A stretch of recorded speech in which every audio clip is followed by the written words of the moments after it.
দেওয়া যায় না? দিলে কি হয়? বিকাশ নাম্বার দেন না, বিকাশ নাম্বারটা। সামনে কুরবানি ঈদ, টাকা পয়সা দিলাম মানে কিছু কেনার জন্য। ঈদের আর কয়দিন বাকি, তারপরও মনে করেন আমি গিয়ে রেটে থাকি, বাড়ির চলে গেলাম মানে খালি আপনার জন্য আসি। আজকে আপনি দেওয়ার ডেট, খালি আপনার জন্য আসি। দেন নাম্বারটা দেন। ঈদের আগে কিছু দিলাম মানে আলাপও করলাম মানে হিংসা করেন কে? আপনিও না, ভাই তো নাই। কিস্তির টাকা আছে না, কিস্তির টাকা আপনার থেকে জীবনেও চাবো না, ভাইয়ের থেকে আদায় করে নেবো মানে। আপনি এখানে আমার সাথে মতো সুরে গল্প করবেন।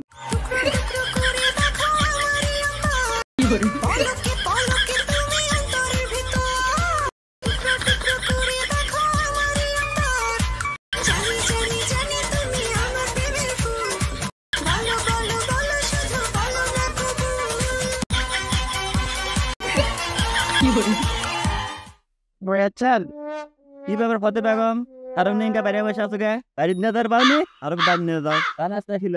আসলে ভাবি, আমার কি হলো সারম নিয়ে যাও। আর না না, ভাবি আসলে আমার চা খাওয়ার জন্য যাওয়ার কথা। নিয়ে যাও সারম নিয়ে যাও। চা খাওয়ার জন্য করছিল। ও আচ্ছা আচ্ছা।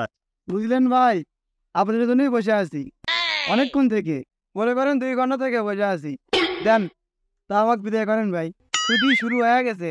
তা আমাকে আবার বাড়ির যাওয়া লাগবে, মেলা দূর, সেই করে গ্রাম। দেন কি দেবো?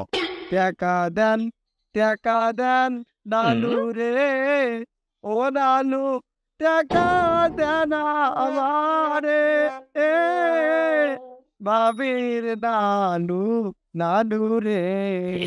কিসের টাকা? কিস্তির টাকা। সেদিনকে আসলাম, পরশু দিন আসলাম, তার আগের দিনও আসলাম, আপনি নাই। 3-4 ঘন্টা বসে থাকলাম, আপনি নাই নাই নাই তো নাই। আজকে ফিরালেন। কিস্তিটা নাই এখন? আপনার উপরে আকল বুদ্ধি নাই? সামনে কুরবানির ঈদ, ঈদের ছুটি নে বাড়ির যা মজা করে, তা নয় মাইসাবের কিস্তি নিয়ে পড়ে আছেন। আরে ভাই, এলে ইঞ্জিওর চাকরি, জ্বালা আছে জ্বালা, বুঝলেন? মানুষ বসে থেকে বেতন দেয় না। আমি তো আরো 2 দিন আগে চলে গেলাম মানে, খালি আপনার এই কিস্তির জন্য আটকে আছি, যাওয়ার পাচ্ছি না, বুঝছেন? কি কোন ভাই, সামনে কুরবানির ঈদ, কুরবানি কিনবো সেই টাকাই নাই, আমরা কিস্তি দেবো কোনটাতে কোন আপনি? আরে ভাই, যেমনি হোক ম্যানেজ করেন, দেন না একটা ব্যবস্থা করে দেখেন। ও যে ওরিগেরে বাড়ি, না হলে এরিগেরে বাড়ি যান, আওলাদ চান দিবি তো। কি করেন স্যার, আপনাদের এনজিওয়ালা কিস্তি নামে সব বাড়ি ঘর খায় শেষ করছে। কার কাছে হাওলাত যাবো? সবারই তো কিস্তি, খালি কিস্তি আর কিস্তি। দেখেন ভাই দেখেন, পাবেন। 2 ঘন্টা থেকে বসে আছি, দরকার হয় আরো 1 ঘন্টা বসে থাকবো। আপনি দেখেন চেষ্টা করে, টাকাটা ম্যানেজ করেন ভাই। আপনি এই টাকা যদি আমি জমা করবেন না পারি, মনে করেন যে আমার বেতন বোনাস দূরে আটকে আছে।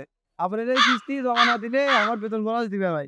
আর এক কাম করেন, যদি আপনাদের বেতন বোনাস আটকে থাকে আপনি পকেট থেকে কিস্তি টাকা দিয়ে দেন, বেতন বোনাস নিয়ে বাড়ির ছেড়ে দেন। আরে ভাই, এই অবস্থায় যদি থাকলে হয় না, তাহলে কি আমি আপনার কাছে এসে ঘ্যানন করি? আপনি যাওয়ার আগে টাকা দিয়ে বাড়ি চলে গেলাম মানে, সেই টাকাই তো নাই। আমি যে মানুষটা বাড়ির যাবো, সে গাড়ি ভাড়াই নাই। আপনি বোঝেন না? যান না ভাই, একটু ম্যানেজ করে দেন। সন্ধ্যা হয়ে যাচ্ছে, যান ভাই যান। 3200 টাকাই তো, মাত্র 3200 টাকা। আশপাশ থেকে আনা টানটুন দিয়ে নিয়ে আসেন, উঙ্গা করেন কে? আমার কিছু করার নাই ভাই, আমি দিবের পাবো না। আমি আসি ভাই আসি, যান আনা মুখে যান, দেখেন পান নাকি। টাকাটা নিয়ে আসেন, ম্যানেজ করেন। দূর, আমার পক্ষে সম্ভব নয়, আমি যদি থাকো না আজকে দিই, আমার পক্ষে কিছু দেওয়া সম্ভব নয়। কোনো উপায় নেই, আমি দিবেরই পাবো না। উপায় অবশ্যই আর আপনি দাঁড়ান।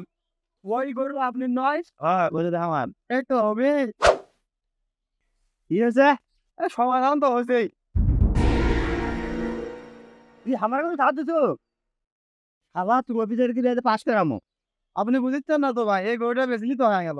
কোন এত তুই তুই করে করছিস, আর কমে না, মেলা সম্মান দেখাচ্ছি, আর দেখাবার পাবো না। তুই আমার পয়সা তুই টিস করে বুঝলে মনে করছু, তাও কিছু করিনি। তুই আমার পয়সা হাত দিছু, কত বড় তো সাহস। আরে ভাই, আপনি বুঝছেন না কে? গরুটা আমি নিয়ে যাই। তুই আমার পয়সা সাহায্য